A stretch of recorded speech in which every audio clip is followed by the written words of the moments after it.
Okay. G'day, Ben. How you going? Good, Pato. How are you, mate? Yeah, great. Thanks for coming on. Oh, thank you. It's been good to actually. You've had some really good guests, so it's been good to actually be featured this time. Yeah, awesome. So how long have you been running for? I mean, I know you've been running ultras for a pretty long time, but yeah, how did you get into it and how long have you been running for? Oh, look, I don't know. Like I haven't been running like I guess for that long. I was always someone that really loved like sports. So I guess from an early age I played footy and cricket and then eventually hockey, which is a sport I still play today, but probably didn't get it really into the running till probably I would say my mid 20s. I started jumping into the sort of the fun runs, the sort of the 10K, 5K, 10K runs. My eldest brother started to get into those, and being the competitive person I am, I sort of I jumped in and didn't tell him I was entering one of the races that he was doing, and with the aim of getting to the end and sort of rubbing his face into it. Um, and what ended up happening was I forgot my shorts that day and wore my track pants. And when I took them off, I was like, oh geez, here we go. And so I ran this 10K in some pair of trackies, and he beat me by about a minute. So I think that's what kind of started the whole thing. I always put it down to me being annoyed that I didn't beat him for that one time. So I started to I ended another fun run and ended up beating him, and I guess I just sort of went on from there. But yeah, ultra sort of started a little bit later than that. I wasn't really that I guess that interested in doing it competitively. Yeah, 'cause I mean, you've run in some pretty hardcore races. Like you finished down under 135. You've done some 100 milers. So you like the hard races, that's for sure. Yeah, I think that sort of naturally progressed. I started so my first ultra was the North Face 100, so the Ultra Trail Australia back then, and I I basically stumbled across it. I had a I finished work. I was working as a chef at the time, and finished work and was having a few pints after work in the pub, and stumbled across a guy I knew with a bunch of friends, and they were all talking about this belt buckle that this guy had. And he was talking about the fact that he'd finished the North Face 100 the year before and got the bronze belt buckle, and they were all going over to do it the next year. And I had quite a few to drink at that stage, and I thought, oh look, I could do that. It can't be that bloody hard. And I know also I was also really amazed that I didn't know there was anything past a marathon in length, and let alone in the middle of the Blue Mountains. I thought that was awesome. So I got home about 3 a.m. and signed up to the waiting list because it was quite late in the piece, and I think it was early that same year, so it was already sold out, and forgot about it for about a week, and got an email that like to say that I was off the waiting list, and I reckon I had less than a week to say yes to it, and Yeah. I remember just my heart sinking, going, oh geez, like what have I put myself into? And I eventually signed up and got myself there. Didn't really train for it much, but went over with that group of friends and finished it in 22 hours. So Yeah. I missed out on that bloody belt buckle. And I remember at the time I was fuming because I got to the finish line and it was 3 a.m. and no one was really around either. So you see those finish lines where everyone's cheering on. Didn't get that either. And at the time, they actually gave you a certificate for finishing.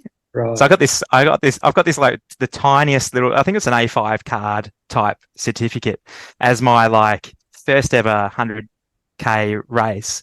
And it was just, yeah, it's such a bizarre experience. And yeah, I think it was the same sort of thing as my brother. I got so annoyed at myself that I was like, I have to go back to get the bronze belt buckle because that's Yeah. exactly what it sounds really cliche, but that's exactly why I did it. So I I yeah, and then I just got to the stage where I thought, well, if I can finish that at without doing any training and the health that I was in at that point, And I was still smoking as well and drinking. So I thought, look, I got to keep trying, like entering these races and seeing what I can do and start to train. So that's when I guess it just kind of started. And um, yeah, I just kept upping it really from there. And then, yeah. And this group of friends that got you into it, are they still running ultras? Are any of them like I backyard don't, ultras? no, they're not. I don't think they were really. It's funny because I don't think they're really competitive. They weren't really competitive runners. I think there was one out of the group that was in Tassie, but the rest of them they were just kind of they just did it for a bit of a trip and bit of Yeah, a, I don't think they do it. They don't do it anymore. So, but I do have to thank them to that day yeah, because it yeah, really changed my life and whether it was a coincidence being at that pub at that same time, it was just a pretty amazing thing to have stumbled across because I don't know yeah. if that would have that chance would have ever happened. So It's like one of those sliding doors moments people talk about. yeah, absolutely. Yeah. And you ran in Australia's first backyard ultra at Mirrim Wurnit in 2019, I believe. So that would have been pretty awesome. Yes, I remember seeing it online, and I was like, I knew a bit. I did know of Laz's original, so I had been sort of following the format prior to that. I thought like, oh, this is for me. Like, I just, I got to that stage where I run a few 100-mile races, and I don't know. For me, I just don't like running to a finish line for a time to beat people. That's not. I got into running because I want to challenge myself and that I want it to be as fun as possible. So that takes the fun out for me. I know finishing these types of things are an amazing achievement in itself, but I don't like the whole winning losing type thing. And I know the backyard ultra really there is only one winner really, but I think everyone is a winner in that sort of in any in a retrospect. So I jumped to that chance of going over to Mirrim Wurnit and doing it, and it was such an amazing experience. Pretty tough. Yeah. I think. Oh look, it was no. There's no like. I think it was about 240 meters vert per lap. Yeah. We were all sort of down in the back. I'm not sure where the back paddock just before the stream is. That's where we camped out, and there was big cow pats, and it was just the grass. We were really roughing it out there, and people didn't know what to really didn't. There was no like elaborate setups. People brought tents and maybe a chair. Like no, I don't think anyone had the big. I think Kevin Muller probably had the best setup, but he normally has a really solid setup anyway.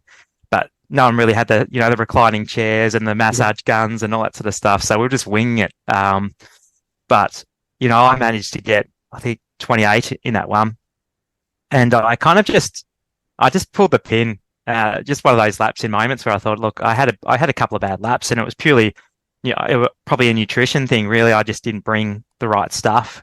And then as soon as the last four went out or three that went out, I knew I made a big mistake. And then again it was like, all right, I'm really angry at myself, but I know exactly what I need to do next time. So that's when I entered the next one. So but yeah, it was just such an amazing experience. Yeah, it was a pretty good, impressive race for the first one in the country. Like most countries' first races probably wouldn't even get 24 hours. It was looking back on it now, it was the caliber of runners that entered that race, but also just I think it's just because we didn't know what to expect. That's probably why we did so well. I think if you ran that same course right now, I don't reckon you'd probably get a similar, probably lesser result, even though there's a lot more experienced people. Because it was a really difficult course, and my approach, I was doing 55 minutes right from the start.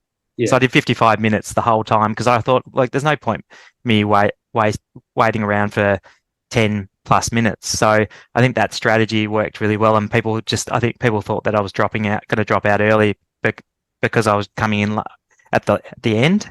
Yeah. But it was funny because every time I knew that someone was going to drop out because they would eventually get to me. No one wanted to get to me because so, but yeah, no, I loved it and have been in connection with the Pete's and Mirrim Wurnit ever since. Yeah. I believe is it Peter Cluckie actually crewed for you at Gumby? Is that right? He did, yeah. I just put out the call because I like it's been really difficult being from Tasmania and I look I probably go to these races without a crew most times, and I know that's just stupid because it's really just cutting my run short. I believe you can't get further than 30 plus hours without a crew. So I just put out the call for this one and luckily Peter put his hand up and he drove all the way from Victoria so and Yeah. crewed me and then drove all the way back. So it's just I was just so grateful for that support. And I don't think he'd ever crewed a backyard runner before, let Oh, alone me. So we just I put up a bit of a plan and he had plenty of time to figure it out. So we just worked it out as we went. But yeah, it was, yeah, really extremely grateful. I wouldn't have won without him, I reckon. yeah, yeah. He's a really good bloke, isn't he? He is. Yeah. So you were part of the Australian team or the Sat Champs team in 2022. And Yes. was it the 35 yards you ran at the Backyard Blister in 21 that qualified you for that team? Yeah, it did. I was really lucky because I was nowhere near the list for that Right. year. Yeah. And I think due to a bunch of people pulling out, I think I was just quite a lucky, but I think maybe 6 or 7 people had to drop out for me to make the list, Right. um, which meant I also didn't really, I wasn't in the right state to run it either, because I wasn't sitting there waiting for it, so I was just in that period of not training as much. Mm. So it was, yeah, I was so grateful to be part of that team and go back to Mirrim Wurnit. I think that was really fitting to come back to Mirrim Wurnit where it all began. Yeah. And as you know, it was a really interesting run with it being flooded and all sorts. But yeah, I had a number of injuries and things going in 2022 and 23. My dad passed away as well, and like that year, and so it was just, yeah, I just wasn't. I was grateful to be part of the team, but it just wasn't the right time for me, Yeah. unfortunately. Yeah, Yeah, sure. The whole qualifying, a lot in 2022, like you probably know, a lot of the runners who did backyards didn't even know about the Sat Champs team, and yeah, some of them didn't even know about it till they got the call saying, "Do you want to run for Australia?" yeah. So, did you know about the Sat Champs team and stuff like that? And were you trying to get onto that team leading into it? I was. Yeah, I was. I because they did a year one the 2 years prior as well. But COVID cut it off, so I was going. I was hoping he'd be in that because in that team they just kind of did a whip around really and picked Yeah, whoever was sort of doing well, and so I was sort of in the lineup to get into that. But obviously Queensland was the only yeah, one that could do it at that stage. So yeah, really set my sights to get into the team. Yeah, I had a number. I think it was just poor timing because due to hockey and I had a hockey injury and so I had osteopubis which is stuck around and then later I realized I had a few torn tendons in which wasn't doing me any good. So I was pushing along to try and get into the team. And I think I went to a couple of different backyard ultras to try and qualify, 2 or 3, and really didn't do any good, purely because I just wasn't in the right headspace as well as just physical form. So it was funny that I went to those races and still managed to get in the team. But in saying that, looking it back on it, I probably shouldn't have gone to those other races anyway. mm, Um, didn't do me any good. So, but I it was still I still managed to get my PB anyway. And yeah, I was still grateful to actually be amongst some really amazing runners in Australia. yeah. And I mean, I'm assuming that after that had finished, like you thought to yourself, "Man, I've got to be part of this again. I want to do this. I want to be part of this team in 24." Yeah, absolutely. I I really wanted to, I guess, have a nice preparation in and get in the team on my own merit as well. I felt like, I really wanted to actually say that I qualify for the team. Mm. And it took I guess it took a long time to trying to get over my injuries and just get in the right headspace to go, okay, look, um, yeah, I, this is, and obviously it's a lot harder. It was so much harder to qualify Yeah. this time around. And Yeah. and to be honest, I looked at and I really only just gave it one shot this time. And I said, look, I'll pick a race that is in my caters to my strengths. And which I looked at the Gumby and gone, that course is perfect to me. It's a hard course, and it's cold. It's perfect like Tasmania, and I'm just gonna put everything all my eggs into that one basket. And if it happens, it happens. Yeah. But yeah, that's as simple as it was. I just chose the one because the last time I chose a bunch, and I think I just got so caught up with trying to make it, I Yeah. didn't really enjoy myself in the process. So yeah. Sure. And you mentioned the injuries you had in 2023. Were they just like running injuries, or did you get them playing hockey? Because I read Yeah. something on Instagram, you mentioned the injury. I got the impression you got it playing hockey, but I wasn't sure. Yeah, I did. I had a number of injuries through hockey. And yeah, I just slid a certain way and really damaged one of my like hip joints. But also I the overuse injury as well for the osteopubis was sticking around. So I was probably in no good shape from like I'd say mid 2022 to at least the whole of 23. Right. Um, Stupidly, I still did play hockey throughout as well, just because I struggled to give that up. But it's that's really hockey seems to be just total opposite of the running, and it's just it's really you're constantly in that sort of in a squat position, and then you're running side to side and sprinting, and yeah, just my body wasn't right for it, I think, or ready for it. So um, yeah, I just spent a bit of time. I took a bit of time off hockey in the lead up to the Gumby, and just to eliminate any chance of hurting myself.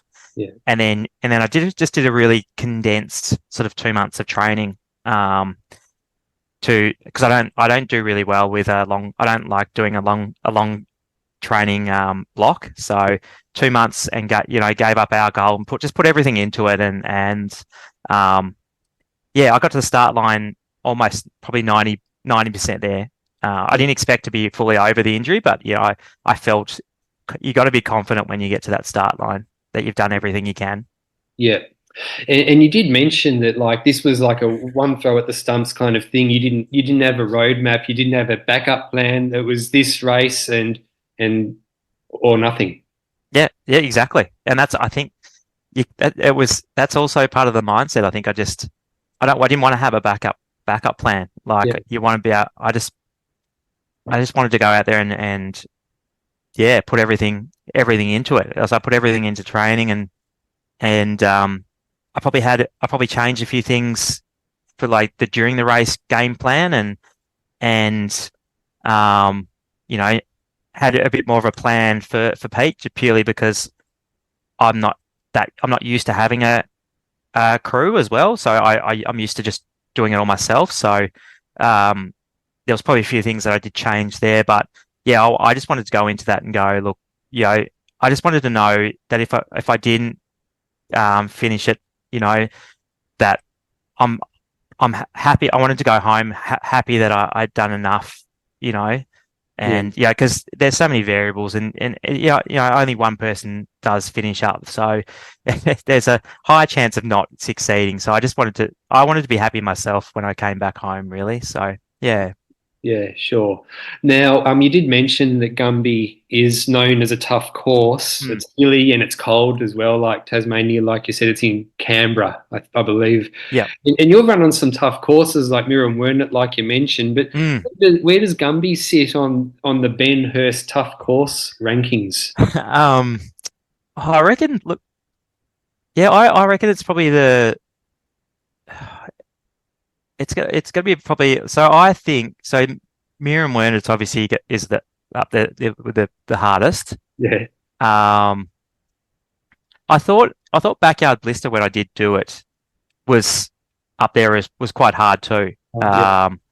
In terms of just technical trail and then hill as well. They had a night course that was the road, but it was quite really hilly. So Mm. I think it would be sort of it felt equal to that. But I think back out the Gumby course was really good because you started off with a couple of hit Ks of hill, so you could ease into it, and you had the back.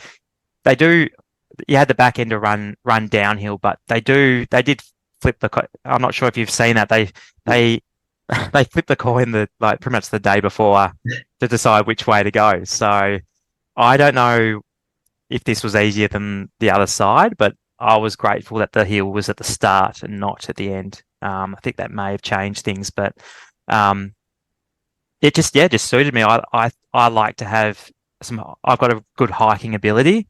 I'm Mm. not the fastest runner on the flat. A flat course is quite challenging for me, but I like to be able to hike the hills and just ease into it that way. And the Gumby course just really suited me in that retrospect. Yeah. And did you get cold weather for Gumby this year? Apparently, according to the locals, it wasn't too bad. Yeah. I thought Mirror Word it was colder, to be honest. Yeah, well, that was cold. Mirror Word it does get much colder. I always have I have a lot of strategy for the cold weather, and I'll put like hot. I have all the hot hands. I'll activate the hot Yeah. hands, and I'll put some down my pants, some down, in my buff. So Yeah. I've always got that going, and I had some mittens as well. So I just, so I love the cold weather, and I'm used to running in it. So, but I know that it can be pretty off-putting at like 2 or 3 a.m. to get out of your chair and have to go in the cold and the dark. So, but I love it. Yeah. And you mentioned that this was like a one throw at the stumps kind of thing. Like the Australian team was basically the goal, or was the goal. And so did that push your determination up to a whole new level on the Richter scale? Yeah, it did. Yeah, I think I chose it. I just saw it as like the whole journey from a few years, like right from the start, really, and leading up to this, and I knew that I couldn't. I wasn't in the right form to be able to get into the 50 or 60. My only chance is to win one, and I've done it a few times, so I know what it takes to be that last person standing, and where I think a lot of people were choosing the other option, which I think is much harder to do well, for me, I think it's much harder to because you have to rely on basically someone running 50 or 60 yards anyway. So I knew this course, the record I think was it might have been 32 or something. Yeah, I think possibly. So I knew like it wasn't going to go over 40, for instance. So and I was happy with, like, I'm comfortable with that. So I think I just dug in, and I knew that there was still some really good runners there that have done some pretty big amounts. But you just never, you've just got to stick by, and you just never know sometimes it's just not their day, and I've had plenty of times where it's just not my day. So you've just got to dig in and see how it goes, really. Yeah. The so I mean, you would know, like, to do well in a backyard ultra, not much can go wrong. But also the longer you go, the more time there is for something to go wrong. So were there any like hairy moments or issues encountered during Gumby at all? It was pretty. I chose this. I adopted this approach. I think for my last few, I really got in a bad headspace, and I think I got to this point where I was really I get really hung up on, like, I put myself into finishing in 50 minutes, and I get really hung up on if I start going 51, 52, 53, and I'm like, oh, that's I'll go, oh, that's the end of the world. I must be done. Like, if I'm even though I'm still finishing with plenty of time. So I really focused this time with just this simple approach of going of every time my mind wandered to anything other than that lap, whether it was what other people are doing or looking ahead to other laps. Whether it's internally or I'll speak it to myself, just focus on this lap and just I just really brought it back to staying present. And it was quite simple. Anytime that I started thinking about other things, I just kept focusing on that lap and I just kept doing it over and over again. And it really worked. So I had to do it obviously more and more towards the back end and it was weird because it was it's a pine forest type scenario. So a lot of people were getting really, the hallucinations were starting to get a bit, a bit weird. So, but it was probably, it was probably only towards the last few laps where my hip flexors and one of my legs was getting really banged up. I was sort of hobbling a bit towards probably the last lap by myself. I was hobbling a lot. Right. I still managed to, you get through. But I still probably could have done a couple more. But I think my body wasn't in the best shape to actually go further than probably 38 or 39 laps anyway. So I was just banking on the fact that it would end around that mid 30s. But headspace wise, I felt quite good compared to and that was purely because just that sort of simple, just telling myself to bring myself back onto that same lap. Yeah, very good. I did read. I think it was someone else's race report that they wrote. They mentioned that you had a hit of caffeine and it sent you to the toilet, and some people were speculating that you wouldn't make it out to start one of the. And this is deep in the race, Really? Yeah. Oh, right. I don't know. I mean, it sounds like me, but I'm not sure. I'm not sure if that was. I don't know. I wouldn't do it. I don't think I'd do it that close to the starting. Right. Yeah. So I don't know if that would have been me or not, but because I would probably be more likely to do it after I started the lap. But right. no, I would do it after I finished. Yeah, straight after I finished the lap. Yeah. So, but no, I do a bit of a caffeine strategy, but over the years I've used less of it. I think because it just, you don't want to be all up and you don't want to be up and down in your thoughts. I always find that if you have too much caffeine, it just sort of sends you a bit bonkers, really. So, yeah. Now you did mention the hallucinations, and you wrote down on your race report that you described them as horror hallucinations. Yeah. So, what were they like? Well, I always feel like people with their hallucinations, they have the same, very similar ones each time. But mine normally, you get, when you start hallucinating, things start to just slowly start moving. That's just like the start of hallucinations. And then I start to get, like faces and things, like eyes, like trees might have faces, and then rocks and all that sort of stuff. This one, you could see things moving in the pine forests, but also it was like the Saw movie, so on the bike. Yeah, that sort of, so I was getting to that stage and I was just like, oh, look, I'm just going to, from now on, I'm just going to look forward, because just every time I look left and right, there's just a new sort of horror character popping up out of the woods. Wow. I'm just like, and maybe that's why I kept finishing each lap quick, because I kept feeling like someone's chasing me. But I think, I don't know if it reflects how you're feeling at the time, but it seemed like it came on, and I know Kevin Muller actually, that I think that's what ended his race, was hallucinations were quite bad. So it was interesting. It seemed like it came in quite early than it should at that play. So I don't know what was going on there, but I don't really sleep that well. So it's probably something I need to focus on for the SAT champs this year. Yeah. And were the hallucinations, were they close to freaking you out? Like you said, they ended Kevin's race.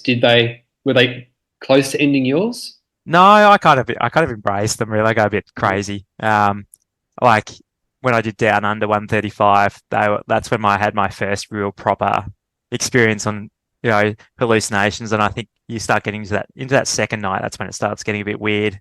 But Yeah. hearing things and all that sort of stuff. But um, yeah, I don't know. I've just got used to it now. And I think you just got to get used to being a bit weird out there and talking to yourself. Yeah. And that's just normal. Like that's just seen as normal. So yeah, yeah, I kind of like being out in the middle of. I kind of like being in the dark in the middle of the woods. It's kind of yeah. I don't know. It's a weird thing, but um, so your assist was Bradley Karanatha. yeah. Do you know what ended his race? Like, did he start 36? Yes, he started with me. From my understanding, he's come second and third for the last two races, and I think that this was a PB for him because we both broke the record for the race. He was he was looking really strong, and I think I only came back once in front of him. Like so, he was leading the race the whole time. So I was just probably putting on a good game face, and I was coming in. I think I was also really I think this approach as well. I didn't care about what time I came back, so I think it was made easier to the fact that the course was quite difficult. So everyone was coming back. There was no one coming back within 50 minutes, towards the back end. It was 53 and 54 minutes. And I did a 55 something as well. And I think in his race before, I think he said that he thought that I was done in that Right. 55, but I was really just slowing it down a bit. Um, yeah, making it a little bit easier out on course for myself. But yeah, I didn't think that he was going to stop when he did, but what you would do is you'd go out. Normally people would run out to the gate, which is probably about, I don't know, 200 or 300 meters up the road, and then they'd quit out there. So I guess no one could Yeah. yell at them to get back out there. Yeah. So it was just as simple as him just sort of stopping at the gate and shaking hands, and it was all over then. And I honestly thought that we're both going out for another one. Yeah. And I probably enthusiastically got a bit too excited and yelled out, screamed at the top of my young. He probably would have been able to hear that, so I apologize for that. But I think I was just in disbelief that I managed to do it again. So you don't normally get to get to see the last lap that many times in this this type of race. Yeah. We got so many amazing runners in Australia and so much talent that yeah, I'm just stoked to be one of those lucky few to win a couple, So, Yeah. but yeah, you always see these local talent just that have been at these races and know the area really well, and Mm. he was such a good runner. He was probably a better runner than me, but I'm just quite stubborn and get quite competitive in the end and don't want to stop. So Yeah. What was it like running that last loop, knowing that you were going to be the last one standing? it's always it's always a bit weird because like I think for this time around I know I had a bit of a like a banged up leg, and you don't want to actually finish you want to actually finish that last lap. I think you hear these horror stories of people not finishing, or Yeah. both, or the last two not finishing, and I started just the first couple of big hills, I just started jogging bits and pieces because I just didn't want to leave anything left in the tank. But yeah, you don't enjoy it. I don't enjoy the last laps because there's always that level of anxiety of going, oh, like anything could still happen. It's not a certainty. Yeah. Um, like there's a moment of like shock and oh, that's amazing. And I always remember that sort of that handover and handshake of someone tapping out. But it's that last lap where you're like, am I going to go the wrong way? Or am I like some of the court like MVP? Yeah. I wasn't really paying much attention on those three laps, so like the three loops. So I was like, am I gonna actually do the course properly? So yeah, I'm always just grateful to to be right at the end and finish and go, oh, look, that thank God that's over, because Yeah. I try and really zone out while I'm out there. Yeah. Yeah, definitely. Now the 36 yards was 4 away from your PB, and it was your second best result in a backyard ultra as well. So would you say that your Gumby run was your best ever backyard ultra performance? I think considering where I've come from and my current sort of the sort of current state my body was in, I think so. Yeah. I was probably I would say my fittest at my like when I felt like I was the most prepared was backyard blister. I prepared my body really well because I was going to do Dead Cow Gully that year, and it got postponed. So I quickly went backyard blister was on the same thing, so I quickly flew to backyard blister. But I think considering everything that I'd overcome to get to that stage, and the sacrifice that I made just to try and overcome an injury and condense that training, yeah, I would consider it as my I would say my best one. And I don't know how many I've done now, but I think it was probably the most satisfying for sure. Yeah. I think I tried counting them. I don't know, 11 or 12, maybe 11, Yeah. maybe. Yeah. It's more than 10, that's for sure. Yes. Yeah. A lot of different courses too. Oh, I try to go a different course every time. Yeah. Yeah, I don't tend to go back to them apart from Mirrim Wurnit. Yeah. I like to explore a new place. Yeah. Yeah. So to go deep in a backyard ultra, Ben, there's so many areas that are important to get right, like nutrition, sleep, mindset, foot care. There's so many things. But is there an area that you reckon that you're going to focus on for the Sat Chams, like room for improvement? Yeah, look, I think yeah, there's probably a couple of areas. So for instance, because I this is definitely going to be my best chance to do my biggest PB. So I think I've always gone I'll just sort of fade away because I know it's probably the course that I enter is probably not going to go past 40. So I've always sort of neglected a few of those things that you need to do to get really far. I think sleep is one thing I'm going to have to really consider. And I know lots of people have sort of sleep strategies. I'm not planning on coming back with extra time. Like I don't want to worry myself about hitting a different time each loop just to sleep. So the 50 minutes will definitely be what I'll do each time anyway. It's just going to be a matter of fact of like trying to do those micro naps in and really just get myself into a state of rest. And whether, people put those headphones on and do all those types of things, I think I'm just going to have to, what I'm going to do is I'll practice that in the lead up and get a good strategy in for that. Just so even if I can get a couple of minutes sleep, that'd be enough for me.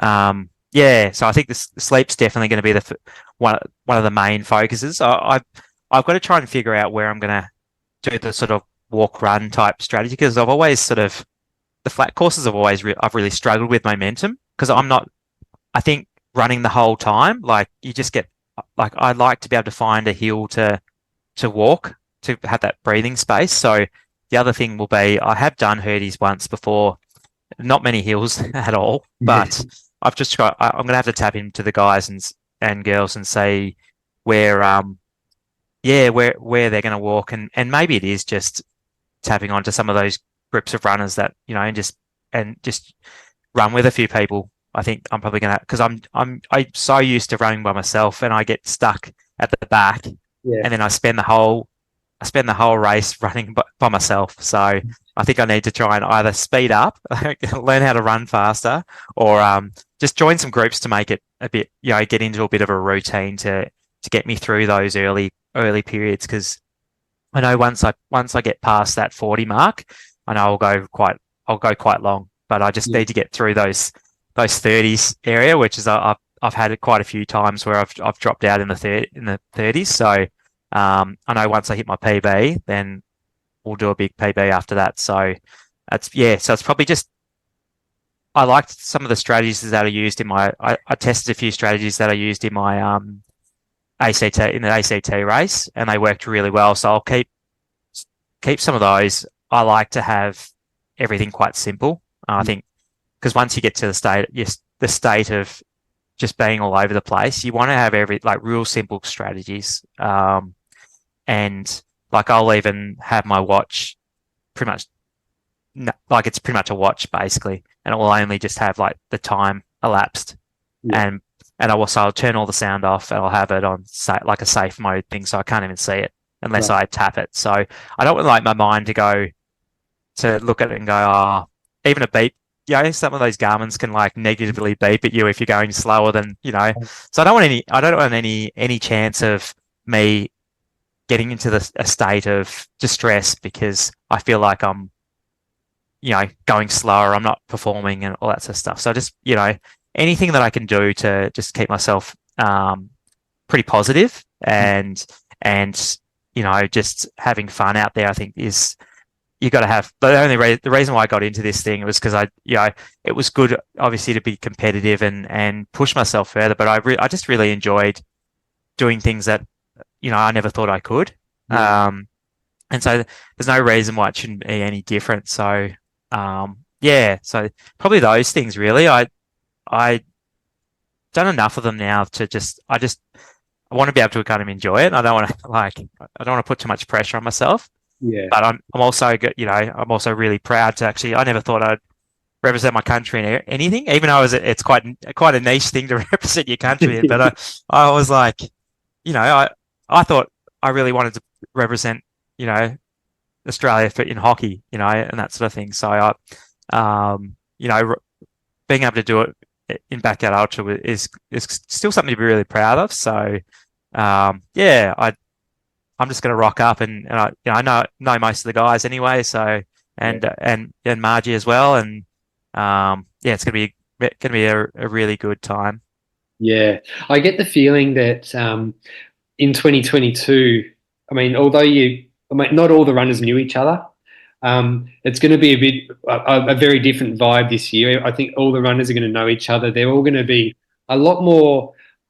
I got the feeling last time it was all about trying to get that ticket to Bigs, whereas this time it seems to me like it's more about a team wanting to do well as a team. So, yeah, look, you'll definitely have people running with you and making sure like you get a good walk strategy. I'm 100% sure.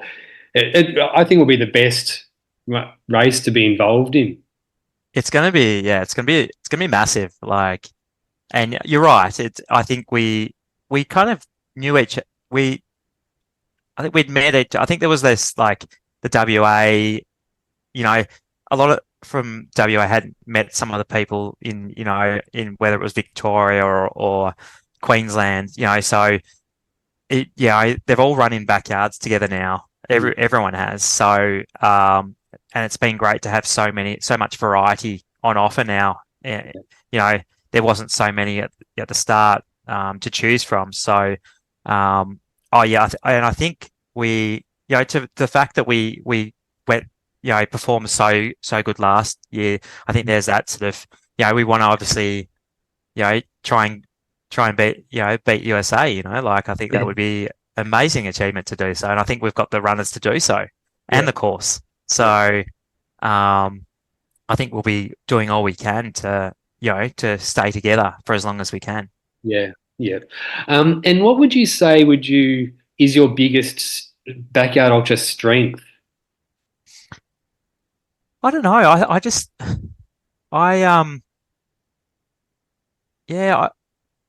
think I just put it down to just pure like stubbornness. Being stubborn. But I do really I'm really curious on sort of going further, doing things that I've never done before.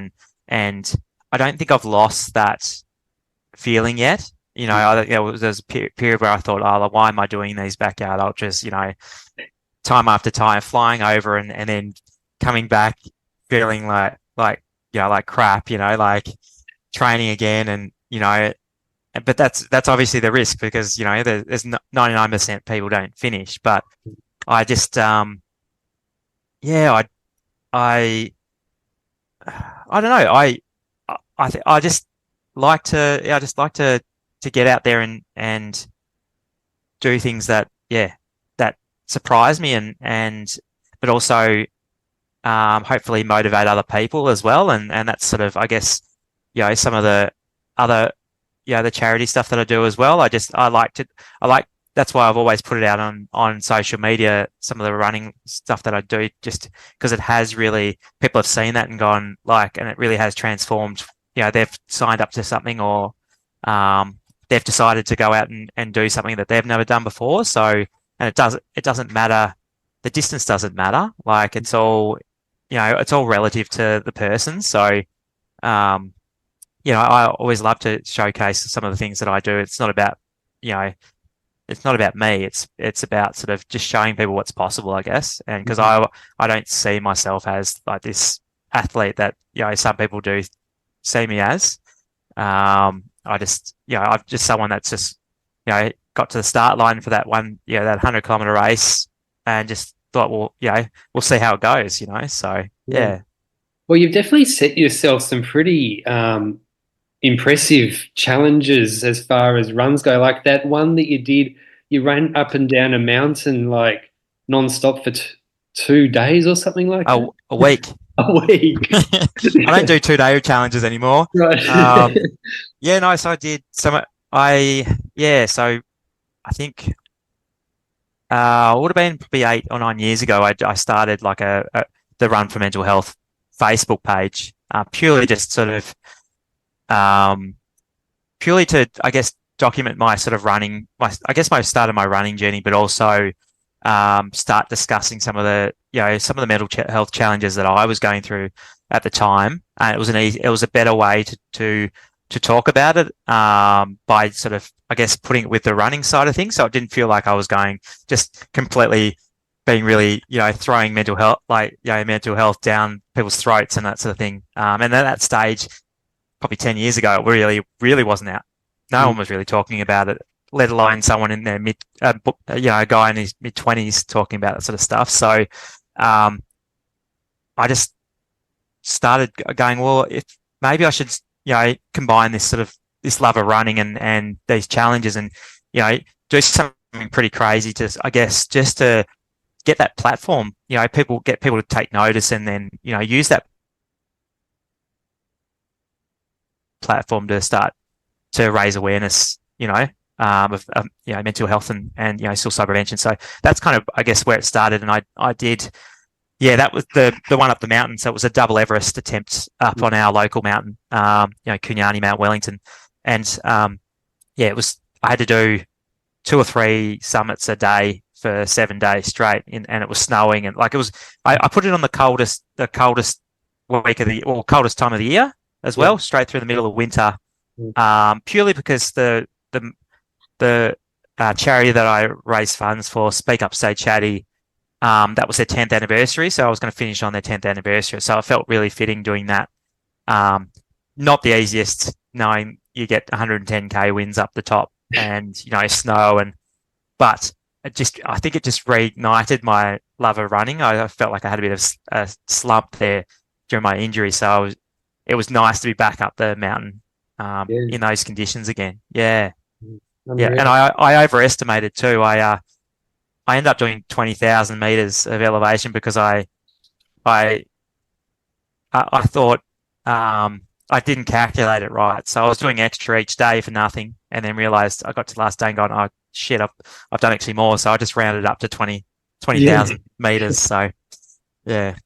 So that's like 2.5 Everests then, isn't it? I think it would be close to. Yeah. Yeah. So, I mean, you did so well at Gumby, which was a tough course, 36 yards, like we said, 4 from your PB. And in the Sat Champs in October, everything is going to be basically made so everyone can go as far as they possibly can. So, I mean, you must be pumped up just to go absolutely berserk over there. Do you have a crew lined up yet? Well, I'm hoping Pete might want to come over again. Yeah. Um, it's not locked in at this stage. I have had some I've had some of the Australian hockey. So I know a couple of I know Josh Belts from the Australian hockey team that are they're over in the Olympics at the moment. Their team is based in Perth. So he did volunteer his time. So I'm hoping some of the Australian hockey team will actually come and crew for me. Yeah. But yeah, not locked in at this stage. But yeah, I don't think I'll be able to get my wife Jess to come over because getting someone to look after the kids for a week is going to be a bit difficult. So um, it may end up being I might have to put the call out. Yeah, at some stage. So anyone that's listening to this podcast and wants to go to the state champs, hit me up, please. Yeah. But yeah, I want to have everyone has a big crew, and over the years I've crewed myself, and I thought, oh, that's pretty stoic, and I thought, like I just and then like I thought, oh, I'm doing it on myself, so I felt if I win, I felt like it's all me. But over the years, I've gone, that I've thought about it and gone, that's stupid. Like you can't do it all yourself, and when you get to that stage of being delirious, you can't, regardless of your strategy that you've got out, in between loops, you can't expect to rely on yourself when you're in that state. So, I've just got to let go with that sort of stuff, and I'm not really that like pedantic about things. Maybe I'm not good enough about asking for help, really. So, so yes, I need help, please. Yeah, well, yeah, hopefully Peter Clark. Oh, yeah, I don't know if he was going to be there anyway, but I'm sure. I think he seemed pretty keen. So, yeah, but I'll still definitely need some helpers because I'm looking to go pretty long this time around.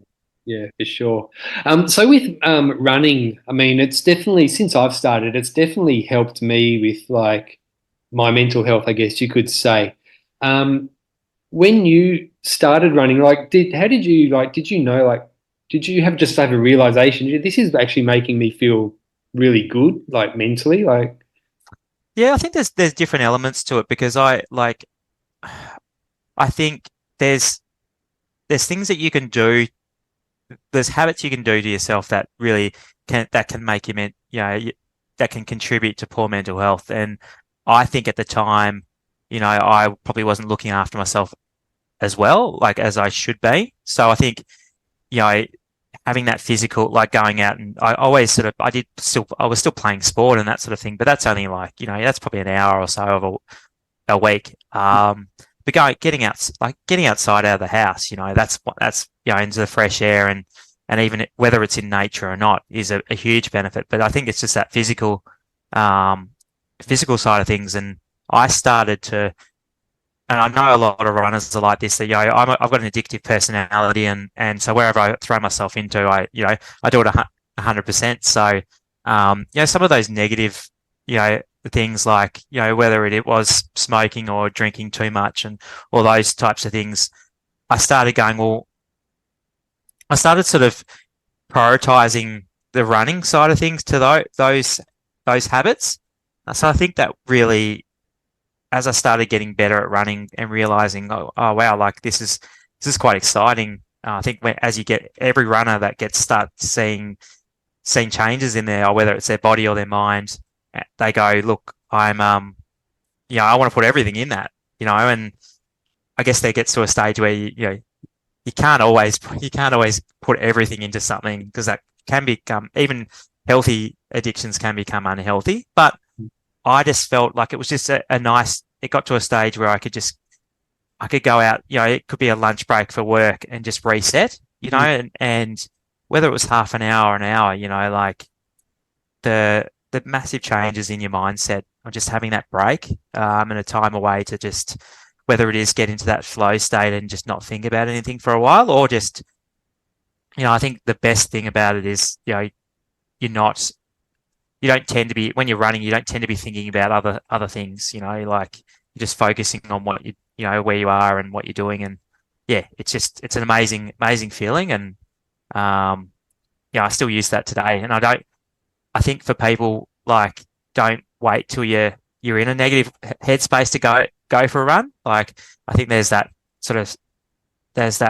perception that, you need to put that sort of, you need to have, have that self-care when you're already in that sort of red space. You don't like, you're best off just doing it as part of a routine. As long as you enjoy it, like, that's just going to keep you feeling good, rather than, because there's no point being reactive in that way. Yeah. And when you realized that you enjoyed running and that that you were good at it and you wanted to get better, is that why you stopped smoking and drinking? Because you thought, well, let's take those away so I can get better at running. Yeah, I think I probably just didn't. I definitely gave up smoking. I still do drink every now and again, and I still do enjoy that socially. Mm. But yeah, I probably did sort of. Yeah, I think the competitiveness that came out of me, and I really did want to start getting better at it. I think it's first started as a bit of a curiosity, and you know, um, being able to go out in the bush and seeing, I really wanted to see how far I could run as well. And then it got to the stage where I'm finishing these things. I really wanted to see if whether I could make a podium or try and, get a faster time and that sort of thing. So I'm just that sort of person that likes to set sort of some nice sort of goals and targets for myself. But whether I achieve those, it doesn't matter. I just like to have I need to have something on the horizon. Otherwise, I kind of will just sit around and do nothing. So I need to have these big goals in the background for me to sort of work towards. Yeah. Yeah. And with the what's your training going to look like leading into the Sat Champs? Yeah. So what I like to do is after the one in Canberra, the Gumby, I usually like to have at least a month off after these things and just enjoy myself a bit. I just finished the National Hockey Championships that I was representing Tasmania for. So I kind of wanted to focus a bit on the hockey for a couple of months just to get myself out of the running space for a bit. My training will basically starts from now. So I'll do like a 3-month sort of training. I think it's 3 months, about 3 month sort of training block. Because that seems to suit me quite well. Having a shorter training block, but I know I've got a big base to work from. So it's really just getting back into it and maybe, strengthening some of those muscles that need to, and just getting my head back in the game. So I played 7 games in 9 days. So I've got a couple of days off just to get everything back in order. But it's a good base to start from, and I'll start for training from I'll start easing into it this week, and then I'll get back into training next week. Yeah. Yeah. And what type of in your biggest weeks, what type of like mileage will you be doing and elevation and stuff like that? I've seen some of the guys that like in the team that they do some ridiculous mileage, and I can't fit that in with, like, that's unrealistic for me. Like, I've got a family and stuff. So, like, I mean, and I know they've got families as well, but I know that I like a bit over 100K is plenty for me. For me, it's I'll put all the hills into it. Like I don't like to do much unnecessary running. Like, I know, like, as in, like, I like to sort of, I only have a certain amount of times that I can sort of run out. So I want to make it kind of count. So I'll do a lot of hill repeats. I've always loved, so I've always contributed hill repeats to my success at some of these backyard ultras. Yeah. And that's the basis for all my running, is I'll always put in a solid, whether it's probably at least 3 or 4 hill repeat sessions a week, into my running week, because it's just that, you'll build the legs, you're building that sort of, that mindset of having to go out again, doing it again. It's that same routine, you're building up the height, fast hiking. It's just such a really, you could find a really good hill and only do it for half an hour. Like, I used to do stair stair sessions. I used to find big staircases and just do that for half an hour to an hour. You know, those real mind numbing, but really strong sort of, you know, things you can do to build your body, but also just build a really solid sort of mindset as well. I'll never train like the exact 6.7 distance, but I'll train my routine going like I like to have my chair ready to go, and what you can do is you can do whether I might run a kilometer and come back purely, and then I'll sit down in the chair and do that routine. So I like to focus on what I'm doing in after the loop, because I know I don't have a huge amount of time to play with. Like some of the guys might have 25 minutes, so they can just chill out and do what they want to do and have a nap or something. But I need to really nail, even though I'll have a crew, I still need to nail the other side of things, which I feel like sometimes gets a bit neglected. But yeah, not more than 100K, but it's usually quite a hilly wake, and even though this course is quite flat, I'll still train train the hills, because I feel like, once you get to the running on the flat, it still benefits. It still benefits you anyway. Yeah, for sure, 100%. So, as most people would know, the last one standing at the Sat Champs gets the golden ticket to Bigs. And also reaching a high total, will get you on the at-large list to get you in. But is going to Bigs something that you've got your sights on? Yeah, of course. Like, I I think it's probably, it hasn't seemed unrealistic for me, because I do feel like I like to have big goals. Over the years, it's probably became a little bit more harder to get in. But look, I think I'm not going to make it all about, I think, going into this at champs. I'm not going to, yes, it's going to be in the back of my mind. And if we start getting to that sort of at large, list there, I'll, have a fight. The crew can definitely use that focus to keep me going. But I'm not going to go into it with that as the number one goal. I would absolutely give it. I think a few years back, I'd give everything to go over to experience that. And I've listened to every single one of the guests you've had on that's been part of that, and and it just sounds unbelievable. So I would love to, and I'll be definitely trying to get to the stage where I can be on that list. Knowing that I'll probably have to double my PB, but we'll, you just never. I think that's the beauty of the backyard ultra. Is just you never know. You never know what's going to happen. I love how unpredictable it is. So I will definitely not count myself out for sure. And there are runners out there who do it. Like Joel Sexton, his PB was 27, and then he came out and ran 58. And other runners do similar things. So. And I've done some multi-day, like I ran around an oval for 7 days straight, ran the same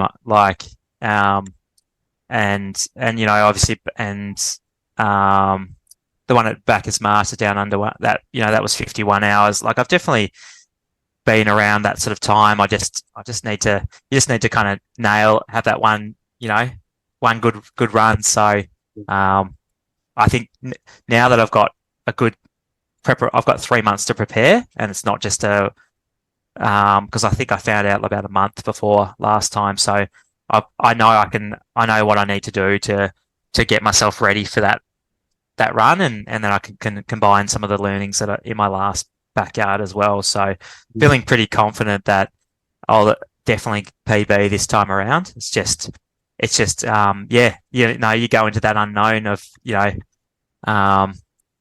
the 40 plus, and I'll just see how it goes. Really, there'll be enough people around to keep me going for sure. Yeah. Now you've probably seen all the posts on Instagram. Next year at Dead Cow Gully is looking to be a pretty amazing race with all the runners from overseas who are coming for it. Is that on your schedule? Not at this stage. I would love to go back there, because I did do Dead Gully last time. I think it was the year before, but I went in with a back injury, and so I pulled out at 15 laps. But yeah, beautiful country. It's just a bit difficult. Like it's a long way from Tassie Yeah. to come up there, and I really do. I really do need to have a family trip at some stage. So Yeah. whether I don't know if I'll be able to get away with incorporating that into a backyard. I think I'll actually have to do a proper trip. So probably unlikely at this stage, but you never know. You know, I was always considering doing a hockey trip next year as well. So I really enjoyed the Masters hockey that I did this year, and they kind of travel around as well. So yeah, I only have limited trips as a Tasmanian that I can get away with, I think. Fair enough. So you might know, Ben, that I at the end of the podcast, I like to ask my guests what their 3 backyard ultra tips are. What are your 3 backyard ultra tips? I've probably covered a lot of them already, but knowing some of your guests, it probably won't come to any surprise. But I think one of the big ones that people do get in trouble with is sort of staying present. And like I think worrying about a certain time. Yeah. I think that's a I think it's a big one that people do. Like, I don't think I'm alone in that. I think a lot of people do pull out in between laps purely because they've had a bad lap and they've come in slower than they planned to. And there's not too many runners that can actually go out there and just smash out the exact same time each time. The things that things are going to happen out there that you're going to, whether it's nutrition or weather or things that are outside of your control that are going to slow you down. I think just getting back within time is fine. We've seen so many times that even in I think the world champs, the people coming in with 2 minutes to spare and but doing that for many, many laps and then digging themselves out of a hole. I think it's not coming back within 5 minutes is not you're not done. So it's taken me many years to I guess get past my own maybe ego or just be okay with coming in slower. I started off my first ever run. I started off doing 55 laps, so I just got stuck into feeling like I had to come in with plenty of time. You don't, so I think that's a big one. Just don't worry about it. Like no one's looking and going, oh, he or she came in at 56 minutes, so they're done. I think you get so stuck in your head and worrying about what other people think of you, but everyone's actually like the community is quite welcoming and encouraging. Coming in 55 minutes is actually knowing that now it's plenty of time to get back out there. You can people can hand you food and drink, and then you can and you can get back out there and eat and drink it on the lap. It's just being willing to be uncomfortable and get back out there. And be willing to just grind it out for, until you feeling good again. Yeah. Second one is probably bringing a crew. I've learnt them. I felt like I probably, because I won 2 races without a crew. Oh. I felt like I didn't need one. Yeah. And then realized you actually do need a crew. So be willing to accept help and organize it ahead of time. There's actually lots of people in the backyard community that will just volunteer at the drop of a hat, and it's a good way of meeting people. I've met so many people through that sort of space, and but just make sure you have your own plan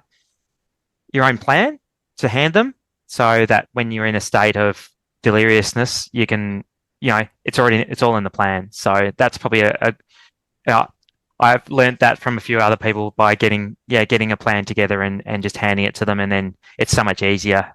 Don't make it complicated, just make it quite simple. Yeah. And the last one that a lot of people have said the same thing is just enjoy yourself out there and go out and meet people, and just try and run with people that you can, and I think the beauty about this format is that everyone gets to line up again each hour by hour. Like that's what I loved about it. The point-to-point races, you'd get these elite runners that would finish, they would run off, and you'd never see them again, and they'd finish the race in 9 hours, have a shower, probably not come back, and then these amazing people finishing at 30 plus hours, these 100 kilometers. They're the ones that you want to be cheering on. Like, I just think having the mix of people, and that's what Backyard Ultra is amazing. Is that you bring these people together, these gutsy people that may not be as fast enough, bring them together with these elite runners. You'll quite often see that some of these runners will actually beat elite runners, and because they're not used to being out there for that long. So I love the fact that we can all run as equals, and no one's winning at any stage, and that's what I love about this race. It's not a race really. It's just it's a community of runners. So yeah. Well, it's a race against yourself. Is what a lot of it is. Yeah, it is. Yeah, and I don't think it's ever over. Like, I think we're always. That's why people rock up, fly around the country to go to another one, because they just you want to be able to keep trying to better yourself. And it's a community that's I guess that is just so welcoming, and you can I've from being from Tasmania, I've always had to really rely on generosity of those people to help me out to get to another race, and a lot of them are like in the middle of nowhere, so logistically you have to rely on people helping you out with the setup and that sort of thing. So yeah, it's one of the most inclusive race formats that I've ever seen. Yeah, 100%. Yeah. Well, look, thanks for coming on, Ben. It's been a great chat. I'm really looking forward to seeing how you go at the Sat Champs, because I mean, it's such a great opportunity for you to just absolutely smash that PB of 40 out of the park and just do something amazing. And I'm sure you're going to do really, really well. I'm going to be there too, so I'll be able to meet you. Well, I think Awesome. met. Yeah, I'm going to be doing the live stream, so I'll be able to see you in action. Well, you'll have to. Yeah, you'll have to let me know where it is, just so I can make sure I'm looking all right. It's still standing upright. But yeah, thanks, Pat. It'll be. I know it'll be good to meet you properly over there, and I'm really I'm quite excited to just see how far I can go this time around, and see how far the team really can go, because I think we'll be the ones to beat this time. Yeah, it's going to be great. I think that Australia are definitely one of the teams to beat, and I'm so excited for you that you're going to be able to be part of the team. Yeah, look, I'm absolutely pumped, and the team is so strong this year. So I'm just pinching myself that I'm still, to this date, still being able to get back into the team. So yeah, no, it's bloody awesome. Yeah. Okay. Well, thanks again, Ben. All the best, and I'll see you in Perth. Yeah, see you in Perth. Thanks for having me on, Pato. No worries. Cheers. If you've enjoyed this podcast, it would be awesome if you could share, comment, like, subscribe, all of that. If you've got any feedback, shoot me a message. Hope you have a great day. See ya.